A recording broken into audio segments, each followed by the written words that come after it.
Hello everyone, आपका स्वागत है वननेस लर्निंग क्लासेस में। आज हम लेकर आए हैं 10वीं का गणित का जो है कि ऑब्जेक्टिव प्रश्न, जिसमें जो है कि केवल आपको ट्रिक करना होता है। तो आप सभी इस चैनल पर जो भी नए होंगे तो आप लोग वनलेस लर्निंग क्लासेस को आप जो है कि सब्सक्राइब करेंगे, शेयर करेंगे और अपने दोस्तों के पास भी भेजेंगे जिनको सहायता मिल सके। और आज हम जो है कि इसमें आपको ऑब्जेक्टिव कराने जा रहे हैं। इस ऑब्जेक्टिव में आप ध्यान से प्रश्नों को पढ़िएगा और ये इसमें से प्रश्न फंसने के चांसेस भी रहेंगे। प्रश्न आ भी सकता नहीं तो इसके जैसे प्रश्न आते भी हैं। तो जितने भी ऑब्जेक्टिव है आपके पहला लेसन से, वो मैं पहले लेसन से शुरुआत कर रहा हूँ। इसमें जो है कि पहला प्रश्न इस प्रकार दिया हुआ है, जो इसमें दिख रहा है स्क्रीन पे, कि 0 और 50 के बीच विषम संख्याओं की संख्या है। ये आपका क्वेश्चन है और उसमें आपका ऑप्शन भी दे चुका है, 26 है, 25 है, 27 है, 24 है। तो आप ध्यान से इसको पढ़िएगा। ऐसे ही जितने भी सारे क्वेश्चन आपके रहेंगे ऑब्जेक्टिव टाइप के, वो सब हम कराएंगे। और अभी देखिए, पढ़ते हैं क्वेश्चन को।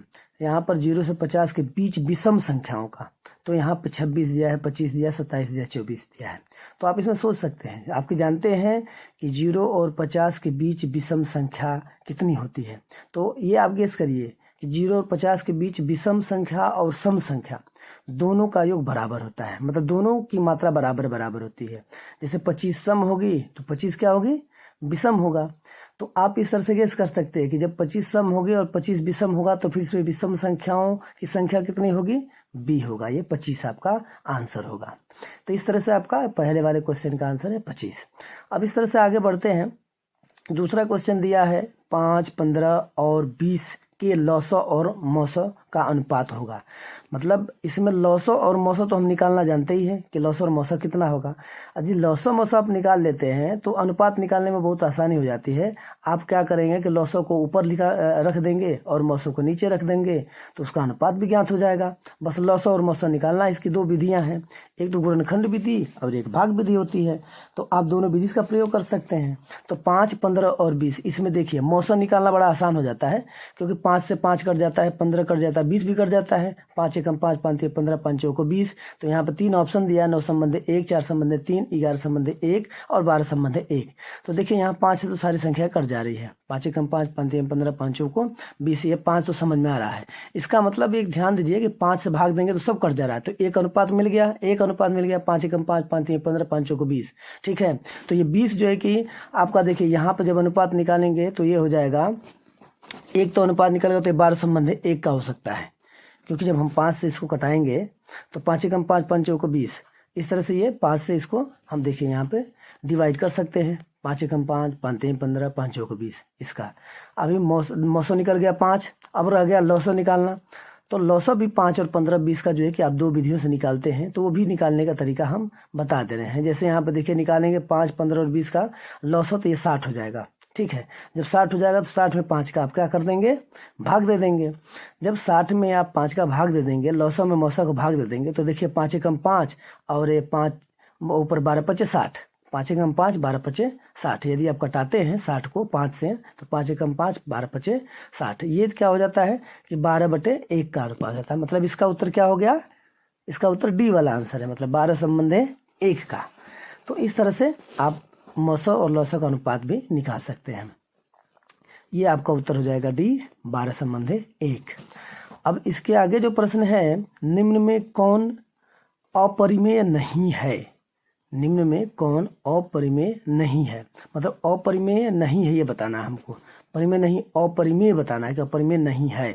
अपरिमेय नहीं है का मतलब वो परिमेय होगा, है ना। तो इस तरह से देखिए आपके पास 4 ऑप्शन दिया हुआ। अच्छा, परिमेय और अपरिमेय का डेफिनेशन आप जानते हैं कि परिमेय संख्या वो संख्या होती है जिसको p/q के रूप में लिख सकते हैं, और अपरिमेय संख्या वो संख्या होती है जिसको p/q के रूप में नहीं लिखा जा सकता है, ये जानते ही हैं। तो यहाँ पर देखते हैं, पहला ऑप्शन जो है करणी में 10 दिया है, दूसरा करणी में 24 दिया है, तीसरा करणी में 35 दिया है, चौथा करणी में 121 दिया है। मतलब यहाँ पर ये ध्यान देना है कि अपने 4 ऑप्शन है, चारों ऑप्शन में अब हमको देखना है कि अपरिमेय नहीं हो, मतलब परिमेय होना चाहिए। चाहिए, अपरिमेय नहीं होना चाहिए, परिमेय होना चाहिए। सवाल थोड़ा घुमा देता है, तो आप लोग ना इस पर विशेष ध्यान देना है कि अपरिमेय नहीं है, मतलब परिमेय होना चाहिए। तो अब करणी में 10 का हम देखेंगे, तो करणी में 10 का जो यदि हम गुणनखंड में निकालते हैं तो 2 5 10 हो जाता है, मतलब 2 गुणे 5। मीन्स कहने का मतलब इसका पूर्ण वर्ग होता नहीं है। जब पूर्ण वर्ग नहीं होगा तो करणी में 10 ही रह जाएगा, करणी में 2 और करणी में 5 लिख सकते हैं। तो ये तो मान लीजिए कि अपरिमेय संख्या हो जाएगी, तो ये हो ही नहीं सकता है। अब हो गया करणी में 24 है, तो करणी में 24 को यदि हम देखते हैं तो इसका क्या हो जाएगा, 2 3 6 6 चौको 24 हो जाएगा, तो ये बहुत हो जाएगा। तो इसका जो 2 3 6, 2 और 3 जो है कि आपका ये अपरिमेय हो गया, और 4 बच गया, तो 4 बाहर 4 का जो है कि हम 2 बाहर ले लेते हैं, तो 2 गुणे 2 करणी में 6 हो जाएगा, तो ये भी नहीं है। मीन्स करणी में 10 भी नहीं है और करणी में 24 भी नहीं है, क्योंकि करणी में 24 का 2 करणी में 3 हो जाता है, ठीक ना। तो ये 2 करणी में 3 हो जाता है, इसका मतलब ये 24 में नहीं है। अब आया 35 पे आते हैं, 35 वाला देखते हैं। तो 35 में जिसका हाँ, यहाँ पर एक फैक्टर में गुणनखंड निकाल के बता भी दे रहा हूँ। जैसे 24 का निकालते हैं तो 2 बड़े हम 24, 2 का फिर 2 6 के 12, फिर 2 3 6, तो मतलब 2 करणी में 6, वही मैं बताया था कि 2 करणी में 6 मतलब हो जाएगा 24 का। तो 2 करणी में 6 हो जाएगा 24 का, तो 2 ये भी हमारा अपरिमेय संख्या हो जा रहा है, बी बड़ा भी अपरिमेय संख्या हो जा रहा है। अब आते हैं हम यहाँ 35 वाले पर ध्यान देते हैं। तो 35 का भी आप निकालते हैं तो 35 का क्या हो जाएगा, 5 7 35 हो जाएगा। यदि इसका गुणनखंड निकालेंगे तो 5 7 35 हो जाएगा। तो 35 का भी पूर्ण वर्ग नहीं मिल रहा है। यदि पूर्ण वर्ग मिलता तो परिमेय संख्या होने की संभावना रहती, लेकिन अब देखिए 121 जो है, 121 का पूर्ण वर्ग 11 है। 11 11 ही हम 121, 11 2 बार मिल गया, मतलब 2 बार मिल जाने का मतलब समझिए कि वो पूर्ण वर्ग, इसलिए आपका 121 होगा, डी आंसर होगा, ठीक है। अब इस तरह से अगले प्रश्न पर हम पहुंचते हैं। 2 संख्याओं जैसे a और 18 का लॉसा, पहला दे दिया a और 18 का लॉसा 36, मौसा 2 है, तो a का मान ज्ञात करिए। तो इसका फॉर्मूला आप जानते हैं, बहुत आसान है। डायरेक्टली यदि चाहेंगे तो आप यदि मान लीजिए कि a का मान निकालना चाहते हैं, यहाँ प्रथम पद दिया है, द्वितीय पद दिया 18 दिया है, 36 लॉसा दिया है, मौसा 2 दिया है। तो प्रथम पद निकालना चाहते हैं तो डायरेक्ट निकाल सकते हैं, मौसा और लॉसा का गुणा करके द्वितीय पद से भाग दे देंगे तो आंसर आ जाएगा। नहीं तो इसका दूसरा भी एक सूत्र है, यहाँ पे आप चाहेंगे तो उसका भी प्रयोग करेंगे। प्रथम पद गुणे द्वितीय पद, तो पहला प्रथम पद और द्वितीय पद का गुणा करके फिर हम लौसक गुणे मौसक कर सकते हैं। तो इसमें आराम से आप चाहेंगे तो इसका आंसर इस सूत्र पर भी निकाल सकते हैं। इसके ऑप्शन दिए हैं, 2 है, 3 है, 4 है और 1 दिया है। तो आइए इसको भी समझने का हम प्रयास करते हैं, कोशिश करते हैं इसको। तो इसका जो सूत्र है a गुणे बी बराबर लस गुणे मस, अब रखेंगे a गुणे बी, तो इसका जो होता है कि a गुणे बी बराबर लसो और मौसो हो जाएगा। तो यहाँ पर हम रख रहे हैं, देखिए ध्यान से, मतलब उसको हम जानते हैं कि एलसीएम और एचसीएफ आप जानते ही हैं, मौसो को जो एचसीएफ से और लसो को एलसीएम से। तो यही हुआ कि आपका a गुणे बी बराबर एचसीएफ गुणे एलसीएम। जैसे a गुणे बी बराबर देखिए हम रखते हैं, तो a गुणे 18 हो गया, b का मान दिया ही है। अब यहाँ पे आपका हो जाएगा एचसीएफ 3 हो जाता है, यहाँ पे एचसीएफ आपका 2 हो जाता है, और यहाँ पे लॉस जो है कि 36 हो जाता है। अब a का मान यहाँ पे निकालेंगे तो 18 क्या करेंगे, 2 गुणे 36 में भाग दे देंगे। अब 2 गुणे 36 में जब 18 का भाग देंगे तो 18 दूनी 36 हो जाएगा। अब 2 से 2 गुणा कर देंगे तो कितना हो जाएगा, 2 दूनी के यहाँ पे 4 हो जाता है। तो मीन्स इसका क्या हो जाएगा, अब देखिए A B C D में कौन सा होगा इन सबका आंसर, ये होगा 4। तो इस तरह से बच्चों ये ध्यान देना है कि इस तरह से निकाला जाएगा। आप वैसे फार्मूला याद रखेंगे ना, सूत्र याद रखेंगे तो बड़ा आसानी से हो सकता है। इस तरह से बहुत सारे सवाल बन के भी आएगा, अलग से भी दे सकता है। तो आपको करना ऐसे ही है, ठीक है ना। मौ से निकालना हो, लॉ से निकालना हो, तो इसके सूत्र दिए हुए हैं, ठीक है। तो आप उसको हल कर सकते हैं, आराम से हल कर सकते हैं। विशेष इस तरह से ध्यान देना है आपको। और आगे देखते हैं, क्वेश्चन है यदि P तथा Q अभाज्य संख्याएं हो तो मौसा होगा।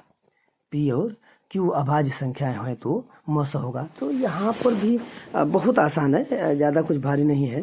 अब अभाज्य संख्या आप जानते ही हैं, अभाज्य संख्या स्वयं से कटती है और 1 से कटती है। अभाज्य संख्याएं जो होती है वो स्वयं से कटती है और 1 से कटती है।